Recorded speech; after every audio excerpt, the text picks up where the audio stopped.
Welcome to another Third Apron podcast. I am your host, Yossi Goslin, here again with my co-host, as always, Sam Quinn. Last episode, we ranked our best contracts. We went 15 through 1, went through some honorable mentions. And today, we are going to do the other side. We're going to go through our worst contracts in the league. So Sam already has his rankings up from last week. I have my own that we're going to go to counter and see what differences we have. Sam, anything you want to add about this? Just based on the social media and the traffic, this one got a lot more interest. I think people, I think people are react much more to negativity than positivity, especially where contracts are concerned. And I don't know if this is always the case. Sometimes we'll have years where all of the worst contracts are like dead money guys, where it's like, oh, they signed a 5-year deal and they tore their ACL after year 2 and they're just not the same. This year, a lot of the guys at the top are like really good, or at least have the upside to potentially be really good in the near future. Like my worst contract goes to somebody who, if he had played 65 games, I probably would have picked for all NBA. So it's an interesting list this year. It's mostly good players. But look, just because I think somebody is overpaid does not mean I think they're not good. So don't hate me if I have a guy on your team on this list. Yeah, I agree with you. In fact, I've got a couple players that are like objectively really good that will show up on this. The first one I have is interesting. I don't think he was on your list, and I don't think he's really on anybody's list, but it's kind of like a debate. More so I want to have like, is this a bad contract? So without further ado, should we just get into it? Yeah, do you want me to go first, or do you want, since you hyped up your own guy, do you want to go first? I guess I'll go first. I already started talking. So my number 15, and you could also border on honorable mentions, but my number 15 is Devin Vassell. So Devin Vassell has been really good this year. Really great shooter, catching, specifically as a catch and shooter. Pretty good on defense, pretty good mid range. Like it's especially what he does for the Spurs ecosystem. He's like perfect. My bigger concern is that so he's making like $27 million a year. I think it works with the Spurs where you got Wemby anchoring a defense. You've got all this extra creation between Stephon Castle, De'Aaron Fox, Dylan Harper, because that's one of the bigger knocks on Devin Vassell, just not too much on-ball creation. Like most of the stuff is on-ball. So as I think about some other players that are, starting level wings, guys like maybe Dyson Daniels, Christian Brown, who their recent contracts are starting to look a little questionable after the years they're having. I feel like this contract it works for the Spurs considering they have such a low payroll elsewhere.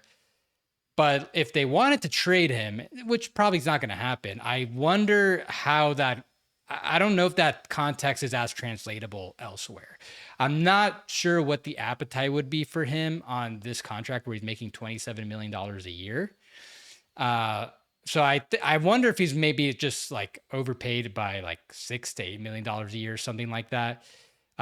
He's still got another 3 years left on this. So for me, this was more like I kind of want to have a debate about this. Like, is this a bad contract when you consider all these factors? Like, it's good for the Spurs, but if they ever wanted to trade him, like, let's say there's a star out there, I'm not exactly sure he's got like a lot of positive value. So we talked about this in the best contracts list. There were the guys like AJ Green and Sam Merrill. There seems to be, those guys who are super elite shooters but don't bring that much else tend to coalesce in that 10 million a year range. Duncan Robinson a little bit higher up, but his contract has some non-guarantees, so like that balances out. Vassell obviously is more than just a high-end shooter. I don't know that he's a Sam Merrill, AJ Green level shooter, but he's a very, very good shooter. I think you get enough as far as the mid range, a little bit more creation than those guys, and he is better defensively than them, that I wouldn't put him in that tier. Like, he's certainly a far better player. I think he's probably something more like 20 to 22 a year than the 27 a year he's on this contract. That being said, it's flat for the most part. It descends for 1 year. So I have the structure in front of me. It's 27 this year, 27 next year, 24.6 the year after that, and then back up to 27. So it doesn't rise, which I do like. I'd say it's probably a slight overpay, but you're talking about a guy in his mid 20s. And like you said, on the team that he signed it with, it does make sense. Again, slight overpay, but I wouldn't really be up in arms about it. I'm Yeah. fine with this contract. I think also, like, no one ever talks about it. That's the thing. I'm the first one to bring this up. And it's largely because they're probably never going to trade him. They don't have to. They've got Wembanyama on his rookie contract this year and next year, and then Vassell will be on the last year of that contract once Wembanyama's contract kicks in. Like, he's played well enough, as you mentioned, to not really make this something that people are like really reading into the weeds to. Like, so maybe in that last year, it could start to become a little bit more of an issue if he doesn't continue to improve, but he'll be in the last year of the contract. The salary cap is going to rise by like another 20 million by then. By then, it might just be like a normal contract. So, yeah, I just kind of wanted to so that's just like that's my 15th. It's like very small stakes.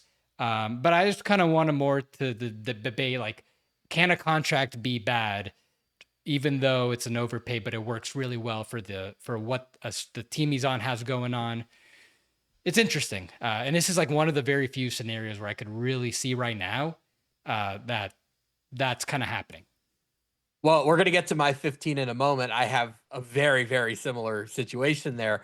What I will say, this is such a portable player type that I think even if you do overpay by it by a little bit for that kind of player, there's so much more demand than supply at wing, and there are so many different slots you could put Devin Vassell on a team that I think if they did have to trade it, they would not have trouble. Would they get a haul? No, but like if they were trying to trade for another star for whatever reason, and Devin Vassell was the primary salary match, I don't think the other team would raise any objection. I think they would even probably look at it as a slightly positive asset. So I see what you're getting at. I think in a vacuum, it probably is a slight overpay, but it's not so much of an overpay that it actively bugs me. But this is a very nice segue because my number 15 is De'Aaron Fox, who is kind of in the exact same situation. 4 years, $223 million has not even kicked in yet, kicks in after this year. In a vacuum, this is an overpay. I don't know that De'Aaron Fox is like a borderline max guy right now. I probably would lean slightly not on him being a max caliber player at the moment, just because I think he probably is a little bit slower than he has been at his peak. At his best trait was the league best speed. He was the fastest guard in the league, or one of them. The 3-point shot has always been pretty inconsistent. He's better defensively than most guards of that ilk, but I don't know that I would call him a positive on defense. I'd say he's a borderline max guy right now with a skill profile that tends to start to go down at around now. If he's not as fast, if he loses some athleticism, he's going to get less valuable, but he's going to get paid as a 30% max guy moving forward. For most teams, I think that is probably a negative contract. But for the Spurs specifically, I think this is actually a totally sensible contract, not just because you have all of these other cheaper players, but because the situation they're in now, he moved their contention window up by like at least 1, if not 2 years. If you took De'Aaron Fox off of this team, the San Antonio Spurs would not be a championship contender this season. With De'Aaron Fox, they are a championship contender this season. That might even hold true next year. We'll see how Harper develops. We'll see how Castle develops. I'm not willing to say yes or no for next year, but it's entirely possible as well.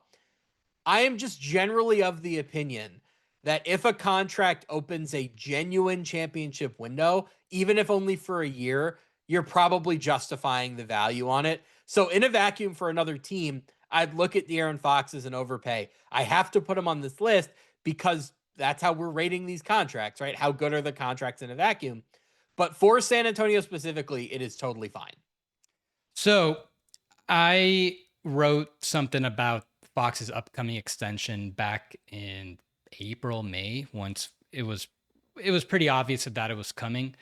And I just want to pull up the list of players, of lead guards who have gotten 30% or more max contracts on their next contract. So here's what I wrote about. And basically, you've got some of these all-timer guys. You got Curry, Westbrook, Harden, Lillard, Chris Paul, and like a little bit of a tier down, Kyrie Irving, Donovan Mitchell. I don't think there's any debate about these guys' third contracts. Even Donovan Mitchell currently right now is on it.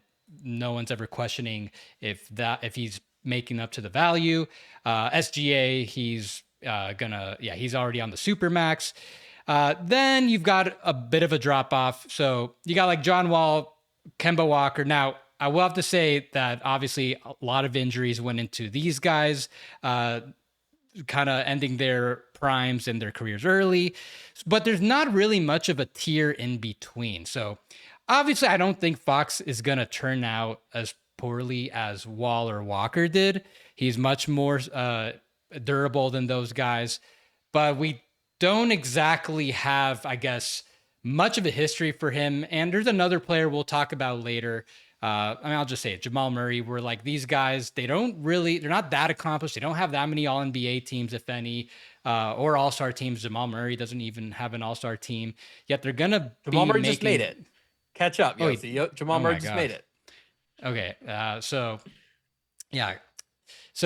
there's not really much of like a case for the tier of those players in between. So it should be mostly fine, but I still think it's going to be mostly negative in the back end. I just don't see him having that level of production where he's going to be justifying getting 30% of the max in maybe years 4 through 5, maybe even as early as year 3. Like, he should still be a good starting level guard. It's not going to be, I'd be surprised if he breaks down like some of the other players I just mentioned. But just like looking at this historically, I just don't see him producing quite 30% level, maybe closer to 25, maybe somewhere sub below. That's where I'm kind of seeing that going. Yeah, I mean, he's not like a lot of these other speed-based guards like Russell Westbrook or John Morant, where it's like all of the offensive value is derived from going downhill. He's also such a good mid-range shooter that, like, I don't, even if he is, instead of say a 99th percentile speed guy, an 80th percentile speed guy, still a very good offensive player. I do agree with you. I think at the back end, there's a chance this contract looks bad. I would not be surprised if, like, say, I mean, look, San Antonio might win the next 2 championships, so who knows? But if they go through 2 tough playoff losses to Oklahoma City, they try to trade De'Aaron Fox close to the top of his value next offseason or something, like after the 27 playoffs, and say, we're handing the ball over to Dylan Harper and Stephon Castle. We want to try to get value. We don't want to subject ourselves to that contract. I think it will still be movable within the next year or 2. I don't think it's a sort of contract that has the catastrophic downside risk that some of those other ones you mentioned were. Like John Wall, I think he tore his ACL like before that one even kicked in. And it was just like, oh no, this is going to age so terribly. That's not going to happen with De'Aaron Fox. Right. The big concern with me that going into it, even for a while before the injuries, was how much did this guy really like accomplish? It's like maybe a couple All-Stars, maybe an All-NBA team. So just as far as the accomplishments go, like Fox is not in like the upper echelon of these like top guards. So unless it'd be like an anomaly if he's going to even improve on top of this, which at this rate would be surprising. No, he's not going to improve. Yeah, he's taking a bit of a step back. He's still playing really well, but and I had him 7th in my ranking, by the way. All right, so yeah, anything else, or should we move on to 14? One last thing I want to say about Fox is I think he was kind of the last of the old world small guards who got traded, where he gets traded for 3 first-round picks. One of those picks is very good. I don't know if I'd say very good, but pretty good. It's that unprotected Minnesota pick in 2031. The other picks, I believe, were mostly bad. I'd have to go back and check what they were. But then we saw the guard market totally collapse this year, where Trae Young is cap dumped and Memphis can't move Ja Morant. I do sort of wonder if San Antonio had like tried to trade. I mean, they weren't going to try to trade De'Aaron Fox, but like if they tried to trade him now, how much lower is the value? And like, what is the contract value if he doesn't sign last offseason? If he signs this offseason, when like Trae Young is expected to extend in Washington, and it's going to be for meaningfully less than the max. I wonder if they'd waited, what could they have gotten there? But at the same time, you can't really wait because all of this stuff is interconnected. And when he forces the trade there, I imagine there's some expectation that he's going to get maxed. And you can't renege on that even after getting Dylan Harper because his agent is Rich Paul, and you can't defy Rich Paul. He'll never do business with you again. Yeah, it would be one of those things where I think in the first 2 years, so next year and the year after that, if they wanted to trade him, that might be the window to get positive value. After that, we'll see. But let's see what happens also with the other guards. Maybe because right now it's working out, but once Castle needs to get paid and Dylan Harper is close to needing to get paid, maybe it could be a mutual type of decision in case both sides want to separate. Well, it's interesting that both of the first two guys we talk about are Spurs, because it's funny that both of those guys sort of have internal replacements in house, where for Fox, it's obviously Harper and Castle. But with Vassell, they have Julian Champagny and they have Carter Bryant, who is just a rookie. And I think offensively is a ways to go, has such high defensive potential. Like, you wonder if in a couple of years they might just say, like, these guys are pretty expensive. Let's, really focus on the younger guys, trade one or two of them. Yeah, I would have to suspect, like, in the long run, they're not going to be able to pay all these guards. Right. Something will have to change. So right now they can ride this wave while two of them are making the minimum of the rookie contract. All right. So my number 14 is Jeremy Grant, who in other years probably would have been, in like a year or 2 years ago, probably would have been a lot higher. But the contract is getting closer to the expiration. You got another 2 years. I believe he's got another $60-something million left, another 34 and 34, it looks like. So this is one of those contracts that just from the get-go, a lot of people just were immediately, everyone's brains got flagged about this being a negative contract. And for me, it was even earlier, like the Blazers trading for him, because this is a typical, like, one of the top 5 examples in at least this decade of a bird rights trap, where you're trading for this player, you give up a positive asset, and now you kind of have to pay the guy, or you risk whatever asset you gave up, losing it for nothing. And from the moment they got him, it felt like obvious where it was going as far as what the contract range could be. I was thinking maybe he'd get like 5 for 130, which was already making me queasy. And then there was some reporting maybe it'll go up to like 150, and then he ended up getting 5 for 160. I would love to know what other, I'm surprised it never even come out. What were the other interested teams in giving him that contract? Like, I know Detroit had cap space. Were they trying to get him back? Maybe. I don't understand how he got that contract, other than maybe, like, the clutch politics. Hey, you brought him in. Maybe there's an understanding you'll get paid this on the next deal. So, yeah, he just, like, with Grant, I think there was already a lot of doubts about just how good he is, coming from a Pistons team where he had such a high usage. And a lot of that did translate a little bit to being a little more impactful on the offensive end. The shooting sustained to a good amount. So there was a thought, okay, maybe on a lower usage role on a better team, he can be a lot better. And he just kind of stunted. Like, yeah, he has improved since his Denver days, but he's not close to justify this $30+ million a year annual salary that he's gotten. He's been pretty injury prone for some of these years. The last 2 seasons, this year a bit of a more of a bounce back, but still, it's still a negative value contract. Like, as well as he's played this year, like, you cannot be making this type of money and coming off the bench. So I've come up with the type of trades. We've discussed some type of trades out, like maybe they could have gotten off of him, but didn't happen. So even though this is going to be one of the ones on the shorter end, this is still, like, very much in my eyes, like a top 15 bad contract.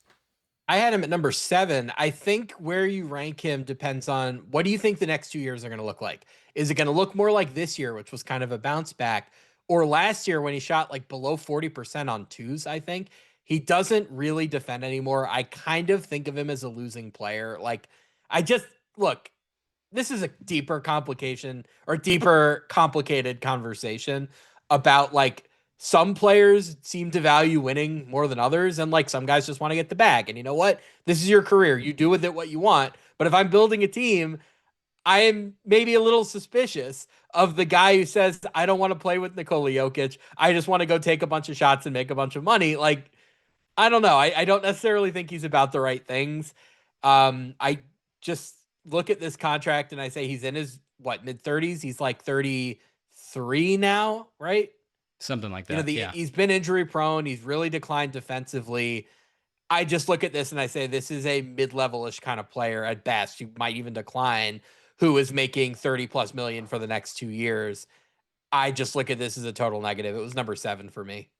Yeah, and another one of those things that I mentioned when we did our front office rankings, my big issue with Portland was they just these contract valuations. He's just probably the prime example where they pay him all this money largely because they can, and now they're just kind of stuck holding the bag. And I would anticipate they probably hold on to him again next season.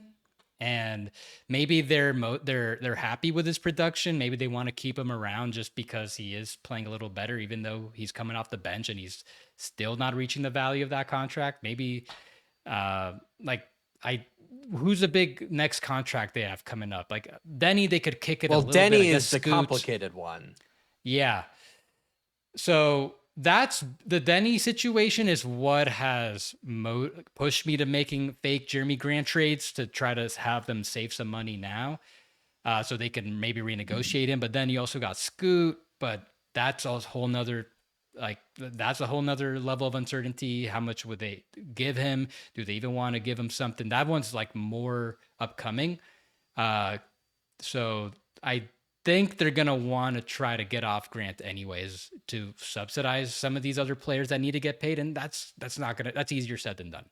Well, the other thing that Portland has had an issue with is they hold on to guys for too long, right? Where there was a time early in this contract where there was trade value in Jeremy Grant because there were teams that were win now enough and desperate enough to say like, we'll deal with the back end of this contract. We'll trade for 4 years left on the deal. And Portland overvalued him and swatted those teams away for so long that like now you'd be lucky to get off of that contract. Realistically, you'd have to pay to do it. So yeah, that's just another area where they struggle as a front office. They do really overvalue their guys. I think part of what happened when they signed this contract was they were still in that desperation, try to convince Dame to stay mode. So they were like, well, Dame's not going to stay if we lose Jeremy Grant, and Jeremy Grant knows that. So we have to overpay to keep him. Now, I also think that was a situation where it was probably worked out in advance as part of the trade, but just I'll put it all together and it's a very bad contract. I do think is something that I'm noticing here in the way that we're ranking is that you tend to be a lot more about the dollar value and length on the contract, where I'm a little bit more thoughtful about the player value. So it's just something interesting that I'm noticing because my number 14, who I assume you have a lot higher, is Devin Booker. 4 years, $251 million.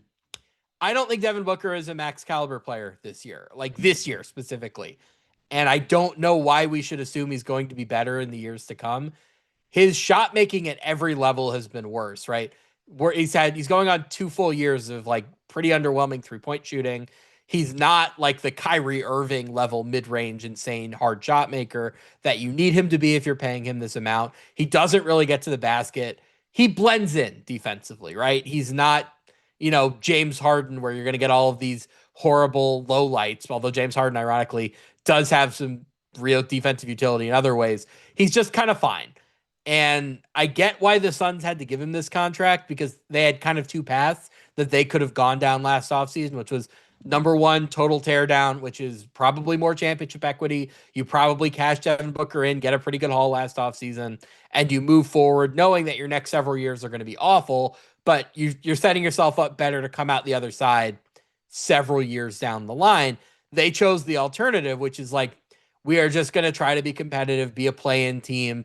That meant keeping Devin Booker less because he was a necessary component of that team, and he is, don't get me wrong. They're not winning because they have Devin Booker. They're winning because they have a great defensive coach. They've got a lot of defensive role players who are playing their ass off, trying really hard, and are really fitting into what they're trying to do. They did need some star caliber offensive player to kind of make all of this make any sense whatsoever. And then he's just really attached to that fan base, right? They want him to be a lifelong Sun. He seems to want to be a lifelong Sun. I just think in all likelihood, you're going to get to the end of this contract when he's making 70 plus million a year. And you're just going to be saying like, man, this is an above average starting shooting guard making super max money. And that looks really, really tough. So you mentioned the shooting. Yeah, he's never been like this amazing shooter that like his reputation kind of assumes. Well, from three, he's been a very, very good mid-range shooter. Like he is a very good, tough shot maker. Yeah. He's never been a great 3-point shooter. Okay, so just really quick, I had him number 1. And I'm saying this. Okay, that's okay. Too much. Come on. So, and I'm saying this where I'm actually kind of heartened. You know, you say disheartened. I'm like hardened by the season that he's having. Where, especially with the playmaking, and he's shown this before, but he can really bring up the playmaking to a really high level. But you mentioned it, like the shooting has never been like this, like as a high as a lot of people probably think believe it might be. And you mentioned about how the Suns this year, it's hard to point at what exactly, like how Booker's like really pushing their ceiling up. Like they've been kind of 500-ish in the few games that they haven't played with him. It's not like this. He doesn't really have the strong defensive reputation. So like, I'm actually kind of encouraged by the season he's having. Is he a max player this year? What is his salary? Like 60-ish million, I believe, or 53 million. Probably a little less, but so that's the thing. Now Booker, he's got 3 years left on this contract where he's making 35% max money. He got this contract by qualifying for All NBA in what is like let's see, how many All NBAs does he have? I think he has 2. So up until that point, he had 1. So he came in right in the window, finishing his 7th year when he can, by getting All NBA that year, he qualified for the Supermax, and he got it. Him, Karl Anthony Towns, another player I'm sure we'll discuss later. They got it. Like so this is number 1, and like this is my biggest issue with the Supermax is like a player can qualify for having a season that they might not necessarily replicate again. And Booker has had more seasons like that after that. But at the time, I'm like, is he really like going to be this top 10-ish player consistently for the rest of his career, or even just like the remainder of this Supermax he just signed? I wasn't so sure. But now we're here in the meat of the contract. You and I both feel like he's probably a little overpaid. His contract's only going to go up the next 2 years, and then he's got that next extension coming up where he's going to be making 35% again for years, I believe 32, 33 or 33, 34. So right now, like we already feel like there's going to be negative value in all these years. But where I'm really concerned is that he had 2 more years left that the Suns could have just played things out, see how he's doing, and make like a really firm decision after seeing how he plays over these next 2 years before committing further. They decided to give him this 2-year max extension with another 3 years before he has to play any basketball. And now he's on the hook for another, 4 years now it is. It was 5 years at the time he signed it. And there's just so much that can happen within these next 3 years where, like, what is the rush? Why are you giving him this contract now? You're giving him the contract now because he asks for a trade if you don't. It's that simple. After the way the last 2 years went, you have to decide either we are going to have Devin Booker on the team, in which case we have to extend him and, like, make a show of good faith, not only to him, but to the fans that, like, trust us. we're not going to be dealing with trade rumors. We're not going to be dealing with dysfunction. He is committed. Or you don't extend him and he says the last 2 years have been awful. It's time for a trade. It was one or the other. That's the reality. So is Devin Booker in your eyes that level of player where you just have to no-brainer max him to keep him happy? No. To be clear, no. I said last offseason I would have traded Devin Booker. But for the path they were going on, they had to extend him. Like, the one thing they could not have done was just say, you know what, Devin, you got to prove to us that you're capable of leading us moving forward. Like, that's how a guy asks for a trade. It's that simple. Like, should they have traded him? I thought they should have. But for the path they were taking organizationally, they had no choice. They had to do this. I mean, they had a choice. They could have just then traded him. If he asked for a trade. Agree. Yeah. They should have traded him. That's what we both think. Yeah. I get where they're coming from. They want to keep him. So I understand that is a choice they have to make if they wanted to keep him happy. But this is, I think this was just like the premature level of this could really hurt them. We last saw this with Damian Lillard, a guy who's an Iron Man up until, through most of his time in Portland. They gave him this also 2 years, same type of extension with 3 years left. And he started to show a little bit of decline over the years. And then ultimately he had this injury, which that was probably more so some kind of like bad decision making. He had a calf strain. He kept playing, but the Bucks were desperate. Like a lot of teams would have done this, but a lot of things can happen. And this is the big risk when you extend a player this early with so many years. Like even extending a player with 2 years left on his contract, like that's already pretty risky. With 3 years left, there's just so many possibilities of how this could go wrong. I would have just traded him if that's what it was. If it was extend me or trade me, I would have easily just traded him. Can they still get positive value for him? Oh, easily. I was going to bring that up next. So same thing with Fox. Like, depends how early you move on from him. After this season, you could probably get I would say slightly positive. I don't know how much, like if you're getting multiple firsts, I don't know about that. But based on the season he's having, I think you could get like slightly positive. If he holds it up next year, okay, same thing. After that, once he's past 30, I don't know. And I would not anticipate that the Suns are going to act early on this. It seems like they want to keep him for the long run, for better or worse. So the Pistons are going to lose in the first, or the Pistons are going to lose in the second or third round to Cleveland or to Boston. And then they're going to go into the offseason. If Phoenix had called them after that, I don't know how to tense that, but like say they lose to Cleveland or Boston, and then Phoenix calls them and says, you can have Devin Booker, but we want good matching salary and 2 unprotected first-round picks. The Pistons are doing that 100%. They would look at that as the last piece to a championship team. Trying to see what that trade is. So just like you're talking about pick space. So like Duncan Robinson, Karis LeVert. I mean, you got to give up a player. Holland. Probably. Okay, Ron Holland. Is that enough? Ron Holland, 2 first-round picks and matching salaries. Like, that's what I'm saying. Like, that is meaningful positive value. Is that like a, totally kickstart a rebuild package? No, but like, that's why I had Booker at 14 and not at 4, because I'm very, very confident that if the Suns wanted to trade him this offseason, they would still get a lot more back than some of the bad contracts that we're going to have coming up, many of whom were available at this trade deadline and either actually were traded for much less than that or couldn't be traded because nobody would offer anything like that. Yeah. So that's why I had him at number 14. But like, when you look at the player type, I don't know where the real surplus value comes in. Like you brought up the playmaking. He's not such a good playmaker that you can afford to start Jalen Green next to him. You probably have to start Colin Gillespie with him. You probably have to put him next to a point guard. He's a fine defender. He blends in, but he blends in that he's like, can be the 4th or 5th best defender on a really good defense.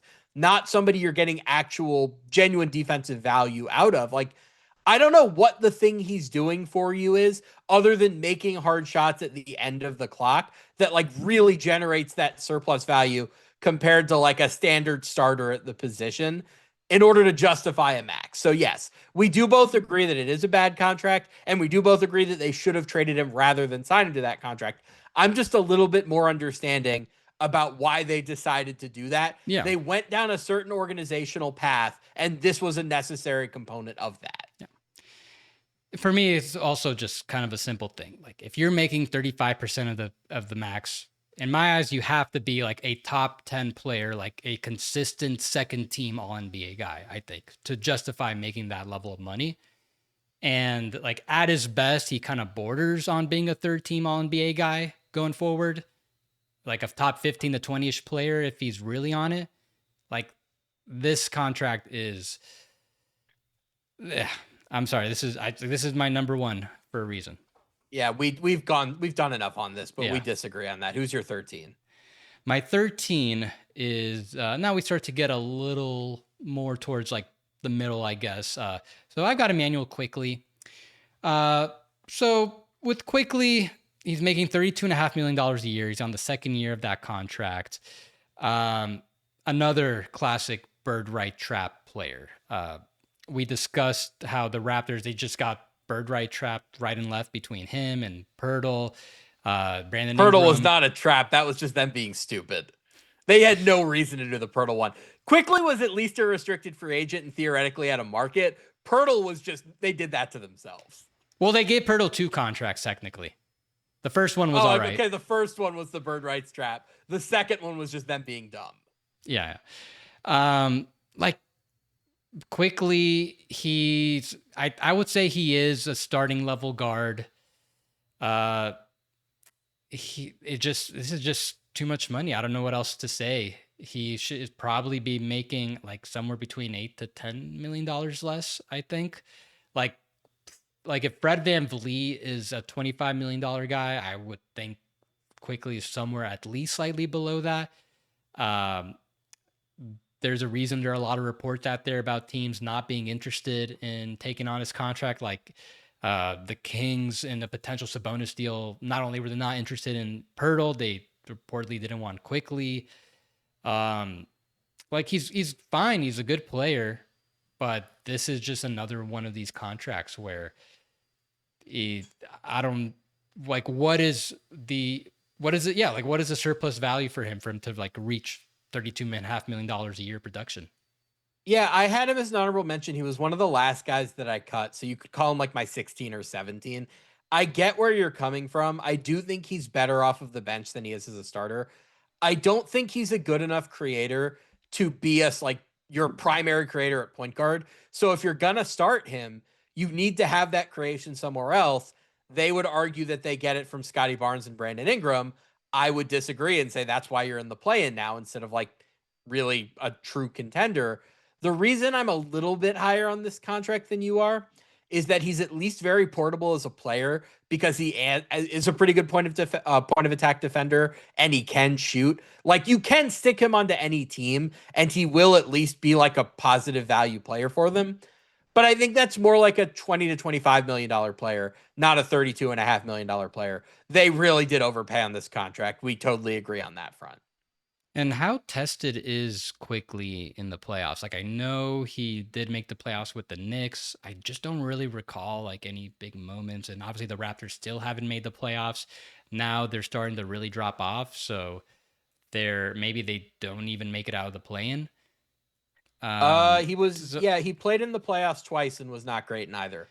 33.3% shooting.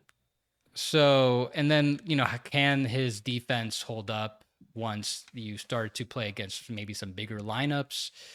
The physicality component ramps up.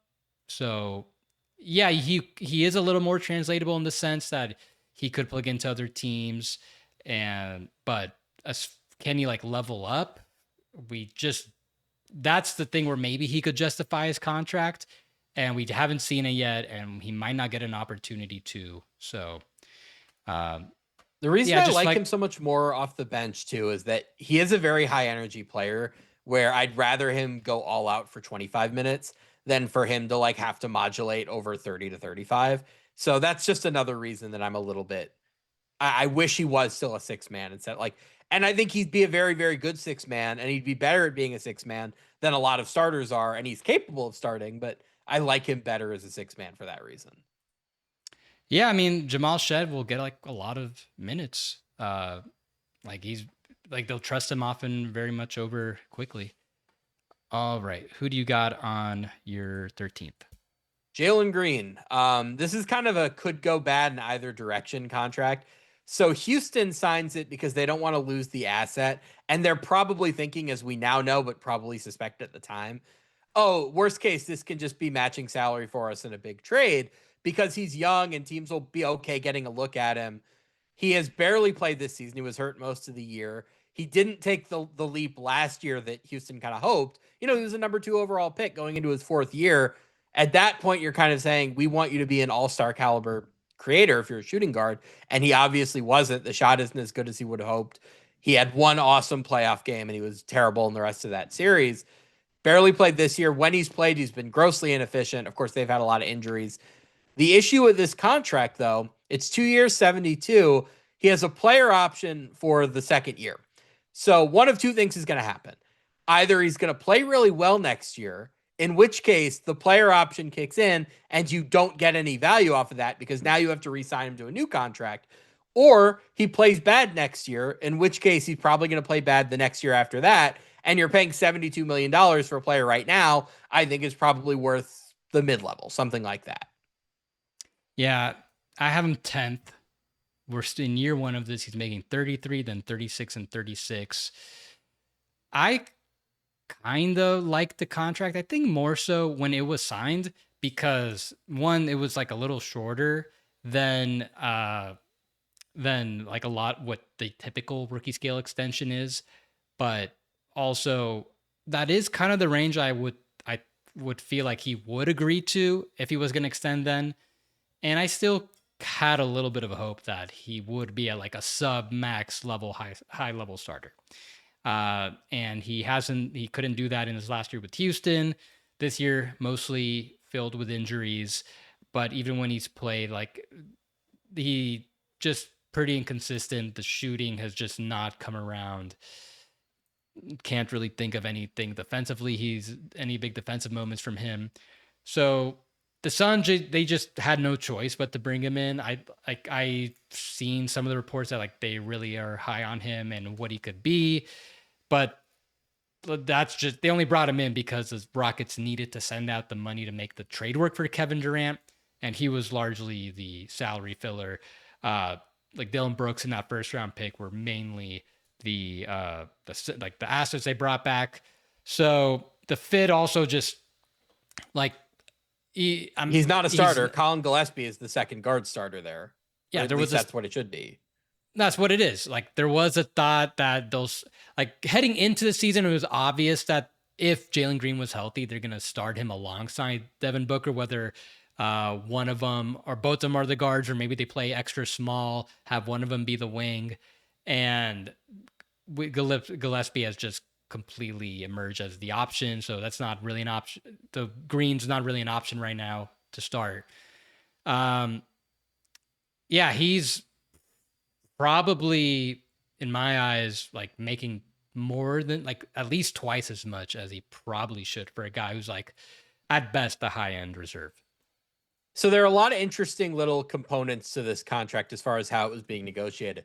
First of all, as far as Phoenix having been interested in Jalen Green, remember the KD trade sweepstakes dragged on a lot longer than we thought it was gonna. And there was a lot of reports about like, oh, Houston is looking around for teams that are interested in Jalen Green, but they can't seem to find one. And then after that, we get all the reporting about, no, Phoenix really wants to keep, like, no, they were saving face. Anyway, as Jalen Green was negotiating this contract, I think we've largely forgotten this, but remember the last like 15 games of the 23-24 season when Sengun got hurt and Houston was playing Amin Thompson at center and Jalen Green was putting up these bonkers numbers. Yeah. That was kind of the background of this contract negotiation, where I think Jalen Green's contention would have been like, I proved in this window, if I just have the ball in my hands and you run the offense through me, I'm going to be a star. And Houston's like, first of all, Alperen Sengun is better than you. We're not getting rid of him to facilitate you. Second of all, this is such a tiny sample that we're not going to give you a long-term contract based off of this. So the thought of the contract was, we lock him up. We get multiple years here. He gets a big raise. If he turns out to really be a star, he'll use the player option and opt out, and then we'll just give him max at that point. Great. But if this turns out to be a mirage, if he can't be this with Sengun, if he can't be this when we're trying to be a real team, well, then we have an out there where it's like it's just a shorter contract. We're not as beholden to it. And he's young enough that we're going to be able to trade him anyway. So it was a really interesting negotiation where I think both sides made meaningful concessions, but the contract made sense for both sides. Jalen Green got the life-changing, generational wealth contract, but Houston didn't stick itself with like a time bomb of a contract. So Houston got out of it, and now Phoenix is stuck with a bad deal. Yeah. No, I totally forgot about that run that they had at the end of the season. He played so well. So I think that was the context of why I think a lot of us felt pretty good about that deal. And if he continued on that positive trajectory, maybe there was like some kind of scenario he could have potentially gotten like maybe not a max deal, but like something kind of close to it on an extension. And we're pretty far away from that now. All right.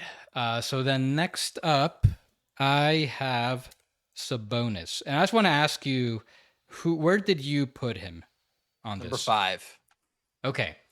So this is my number 12. And he is I have him probably a lot lower on this than where a lot of people have him. And with Sabonis, like, he gives you exactly what is advertised. Like, he's going to play a lot of games in the regular season. For the most part, he's going to play. He's usually healthy. Just like this is one of the first years, maybe only years, he's really had injury issues. He's going to be an elite hub offensively, great rebounder, pretty good low volume shooter. At least last season, I don't know if he ever did anything close to that. He was like shooting like really well, but like a very low volume. And obviously the defense is a big issue with him. And then like in the small amount of playoff experience he has not really been able to scale up. So he's got another 2 years left, I believe, at around like 45 million. 94 total. Yeah. So a little over 45 million average.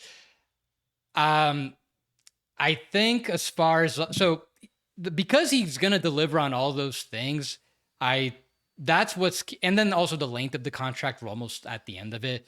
That's what's holding me back from like putting this to like top 5 or more, because when he plays, he's still going to win you a lot of regular season games. He's going to raise your floor. He's going to deliver on those things. So there is a lot of value in that. So how much is he overpaid when you consider the defense and the lack of playoff scalability?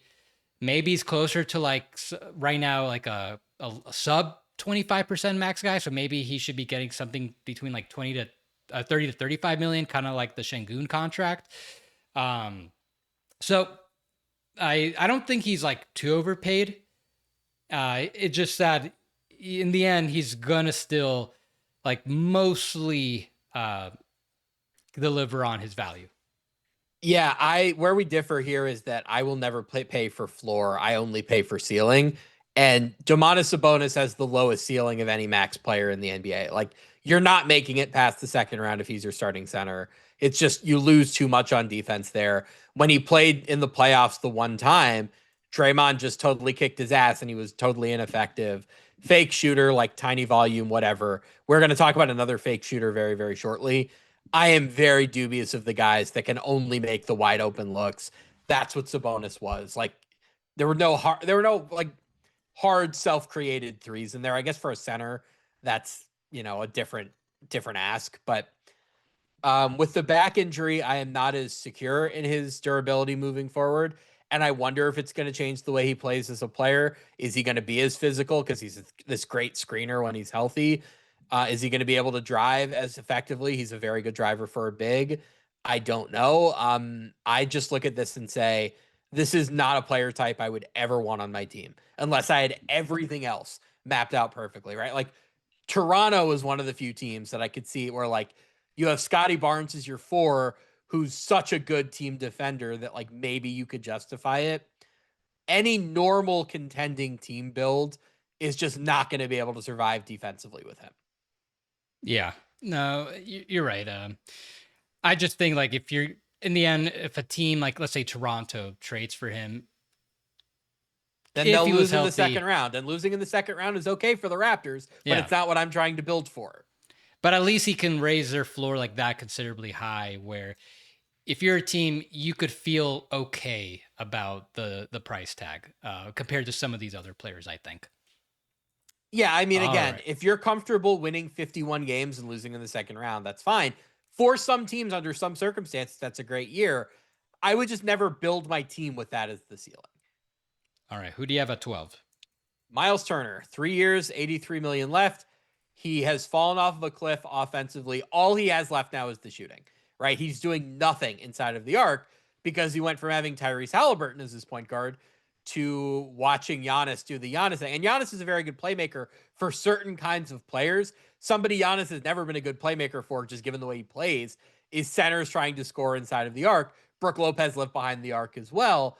Ryan Rollins, the guard, Kevin Porter Jr., those kind of guards are not going to set Miles Turner up inside of the arc the way that Tyrese Halliburton could. He has declined very, very meaningfully defensively over the course of several years. He has never been a rebounder at all. Like, I know having a shooting center is very, very valuable, but in Miles Turner, you're getting pretty good shooting, league average rim protection at this point, like maybe not much better than that, and just nothing else. To the point where I wonder, like, would you just be better off putting a really mobile forward who can shoot at center? Like, would you rather have that this player doesn't really exist anymore. Would you rather have a PJ Tucker type at center than Miles Turner right now? And the answer is probably yes. There just aren't really PJ Tucker types around. But I just look at this contract and I go, it was a total desperation move. We talked about it at the time. Right now, this is like a $15 million player making double that. And on top of that, you have all the dead money from Damian Lillard, just $22 million a year for the next 4 years after this one. Terrible contract. So I had him in my honorable mentions. You mentioned everything. He's dropped off offensively. Yeah, he's still got the shooting to help him. Someone in the league told me a really good quote, like, just because you're a good shot blocker doesn't mean you're a good rim protector. So yes, clearly Hassan Whiteside syndrome. Yeah. So like clearly a lot of like this is definitely like this season in Milwaukee is creating somewhat of like a revisionist like perspective on just how good was Miles Turner for the Pacers. How much help like does he need in the ecosystem to thrive? So that aspect is what's holding me back for now from placing him like this like high on my top 15, because I do wonder how much of it is being on this Bucks team that has like one of the like weaker, like, or maybe like the weakest roster among a team that's still trying to win games in the league. Questionable coaching. I wonder if he goes to another team. Like if he were to go back to Indiana, like he'd be a little bit better than this. Would he be overpaid? Yeah, probably by a little bit. Seems like he was like pretty properly paid, but he was making like $19 million a year. So now this one's like 27 a year, right? Yes. So with the cap going up, like that's more like he should probably be getting like 22 and a half average. So he is overpaid by a little bit. I'm sure if he goes to a different team with a creator on the level, or not quite on the level of Tyrese Halliburton, but at least like if he were to get like be paired with an all-star level guard again, one of the better creators, I think he would do a lot better. I just don't. I feel like there is a scenario where he can bounce back a little bit. Yeah, he'll still be a little overpaid, but maybe not by too much. Yeah, I mean, I do think at one point he was a very, very good rim protector. It's just that point was 4 years ago and not 2 years ago. I think he reputationally really held on, especially when Indiana was playing that really weird gimmick defense where they refused to give up any threes. Their whole defensive identity was, we are going to let you get to the basket. So I think we kind of wrote off some of Miles Turner's deficiencies as, oh, this is scheme. Like, this is the way they're choosing to play. When, like, no, if he had been Rudy Gobert, that would have worked out better for Indiana than it did. Yeah, I'm just less optimistic about him bouncing back. I also think, especially now that like the meta of the NBA has changed, where rebounding is much more important, Miles Turner not rebounding at all is much, much more significant than it was a few years ago. So that's another reason I'm just far, far less excited about the rest of this contract. All right. So then my number 11 is Anthony Davis. Where did you have him? Number 6. Okay. With AD only 2 years left, like this is where the length really saves him from me from not being much higher on this. He's gonna make 58 million next year, 62 million on that player option year, which he'll probably pick up. Like just great work by him in clutch getting that extension. Like another one of those where you were taking a lot of risk extending this guy with multiple years left on his contract. He had multiple injury riddled seasons since the title season, but then he had that strong bounce back in 2023. Kind of like that Devin Booker situation where you just have to extend the guy, whether the Lakers really wanted to or not, or risk him being unhappy, maybe not wanting a trade or testing free agency as soon as he could. But we had that really strong beginning of last season to start off that contract with the Lakers up until another injury sidelined them. And then it's just been nonstop injuries, like all sorts of different things. I remember there was some like Reddit posts were talking about like all the different injuries AD has had. And it's like the 250 or something. Yeah. Like maybe I guess like the biggest unique injury list out of any player in NBA history. Just something different every time. But but with the length is like a little more manageable, only 2 years, which I think went into the Wizards, their decision making to bring him in. I think they mostly like top priority brought him in to help with development was like Alex Sarr and help him, be the bridge from rebuilding to play into being like a legitimate playoff team.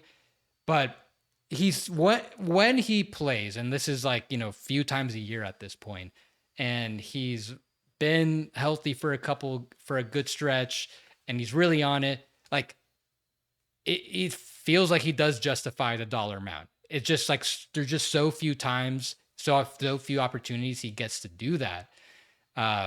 Just one of those players where like when he plays, yeah, he does play like a max level guy. Like maybe you differ on like what his production is versus like at his peak versus what is generally. But yeah, I think he's just like right outside the top 10. Yeah, I disagree with the caliber of player that he is. I watched 90% of the games he played as a Laker, something like that. He was not the same guy in Dallas defensively. Like he was a good defender for the Mavericks.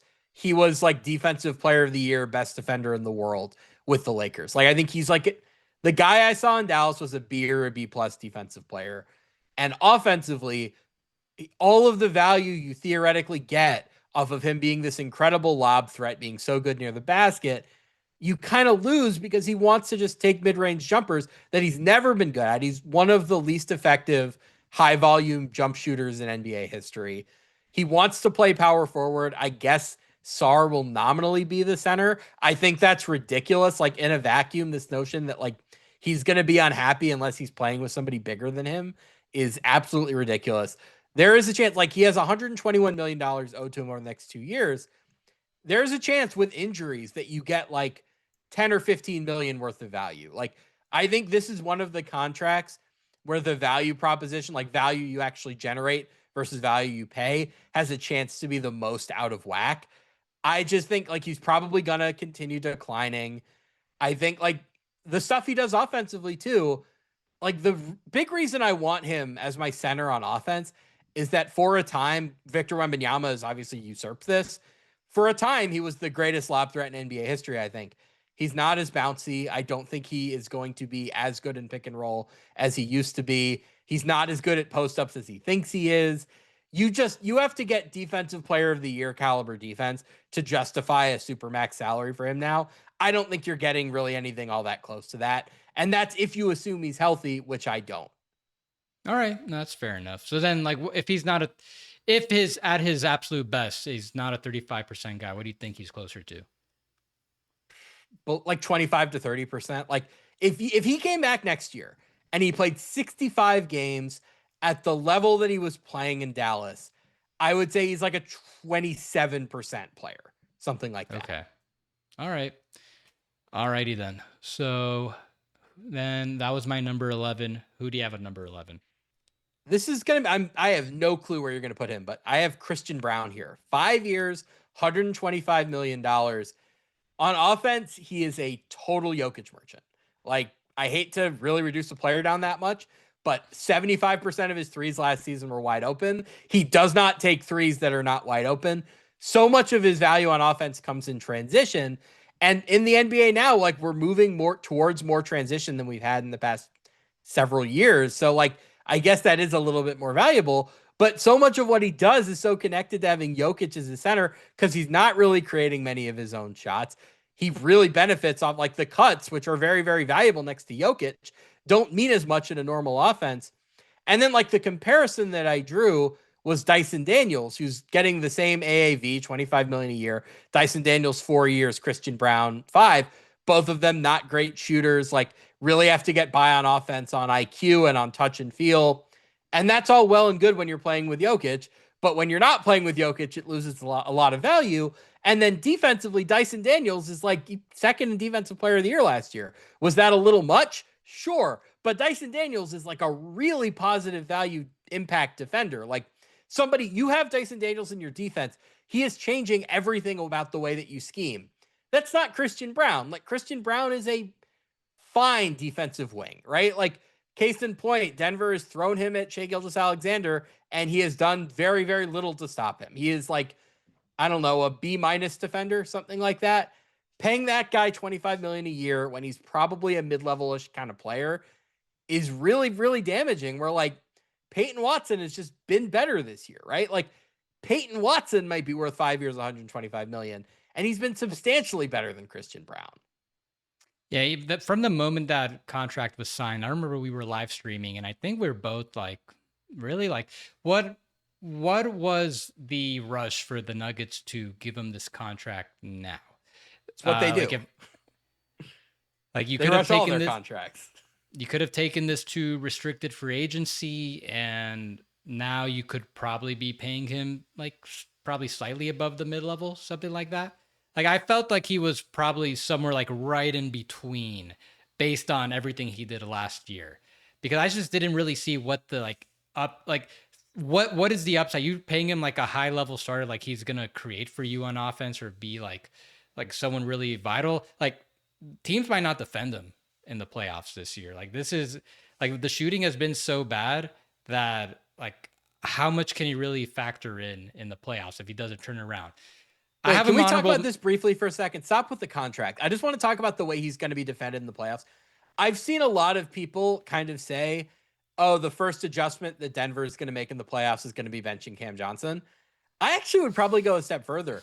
I'd bench Cam Johnson and Christian Braun. The starting five I would use for the Nuggets is Jamal Murray, Tim Hardaway Jr., Peyton Watson, Aaron Gordon, and Nikola Jokic. How do you feel about that? I feel like whatever it is, like, it'll probably work because of Jokic and how well Murray has been playing this year. Like, I'm not too worried about what aside from Murray, Gordon, and Jokic, you can, and then like, I suppose Watson, assuming he continues based on the way he's playing, like, I'm really not worried about what like the other two could be. So yeah, I feel like that adjustment could be coming up soon. So but I still have an honorable mention just because I just like this season's just like really exceptionally bad. I gotta imagine he's gonna be a little better than this. I know he's had this ankle injury from the beginning of the year. I don't know if it's still impacting him, like both physically or mentally. He's been in and out of injuries as with other Nuggets. So is like the way I think he's gonna bounce back. When he does bounce back, he's still I think we both agree still not worth $25 million a year. I was thinking he might be closer to like 18 to 20 based on next year's cap. So yeah, he's probably overpaid by like a good $5-ish million a year. I think he'll bounce back, but do you think he would bounce back if he played for the Phoenix Suns? I don't think so, Sam. There you go. So put him on your list because So much of his value is just derived from being on Jokic's team. And it's I interesting think you it's pretty brought up straightforward. Dyson Daniels because, yeah, they got the same exact contract. He's having a catastrophic season from three, like a historically bad season for the amount of shots he's taking. Like, but ultimately, the defensive things that you mentioned, that's what's keeping the hope for us. Like, we're not even considering him a bad contract right now because He's an we have a honorable lot more. mention for me. Yeah, like I think like we feel a lot more confident that one, he could bounce back to being like not totally non-factor on offense, but then two, if the Hawks did want to trade him, they're gonna have a lot more interest in the Nuggets will have for Braun. Yeah. Well, case in point, like Denver might look into trading Christian Brown this offseason because Peyton Watson is a higher organizational priority. I don't know that they're going to be takers. Like the Lakers have all this cap space. The Lakers need defense first wings. I don't think the Lakers would take on the Christian Brown contract and just like take it on, no assets Yeah, attached. Like, will you take the contract? I think they would yeah. not. I just don't understand how the whole NBA just saw all these guards go through restricted free agency. They all got crushed, and the Nuggets were like, "Nah, we gotta take care of our guard now." I mean, they do this with everybody, right? Like, you're going to talk about Jamal Murray later. I don't think that contract is as bad now as it looked. But the Nuggets just organizationally have this history of they pay guys as soon as possible and they very often overpay for them. That's just kind of what they do. I wish more teams would be more comfortable getting uncomfortable. I'm just trying to think of like what would the downside risk have been for Christian Brown? Like what would he have needed to become as a player to get more than 25 a year? Like, I guess if he went from shooting 4 threes a game last year to like 8 and making harder ones, like maybe then he could have gotten 30 million a year. But even then, he's not impactful enough on defense that I think like the Nets would be eager to throw that money at him. Yeah, I I think they bit too early on this one. I don't know what else to say. Like I know there were some people really high on him saying that maybe he could like be a $30 million a year guy. Yeah, I think there's definitely a lot of systemic stuff going into his success. All right, so my number 10 is Jalen Green, who we already talked about. Who's your number 10? My number 10 is Carl Anthony Towns, who has 2 years and 118 million left on his contract. As I was going through the exercise, a reason that I had Towns where I had him and Devin Booker where I had him was that I am so much more confident that Phoenix could get meaningful trade value back for Devin Booker than I am that the Knicks could get meaningful trade value back for Carl Anthony Towns. Case in point, like how many episodes of Giannis did we do where we were talking about, oh, the Bucks aren't going to take Karl Anthony Towns, so where are we going to send him? We couldn't think of a team. There was reporting, I think, from James Edwards of The Athletic that if the Knicks looked to trade Karl Anthony Towns, all they could really expect back would be like matching salary and maybe a meager asset. The theory of Karl Anthony Towns making super max money is that his shooting makes him such a transformative offensive player that the things he does on defense, the headaches, the dumb mistakes are irrelevant. And ever since the middle of last season, Karl Anthony Towns has not been the greatest shooting big man in NBA history. He shot 45% from three until the middle of January last year. Then he hurt his thumb. He shot like 35% the rest of the way, 36% in the playoffs last year. And I think he's at like 36% this season on substantially lowered volume. He is not as effective with the ball in his hands as he was. You watch him now and you see a lot of like being more physical near the basket, trying to make up for the versatility that he's losing as he's getting older and he's getting less athletic. He's been much better on defense this year than he has in the past. And like, I'll give him credit for that. And he's not like Sabonis, where Sabonis, I can't even envision him in a good defense. Whereas Karl Anthony Towns has been a part of good defenses before. The rebounding is valuable, but the whole proposition here was based on shooting that hasn't really been there anymore. And I think he is declining enough physically that even if the shot does come back, if he's not as good at creating his own shot anymore, I don't know if it even really matters.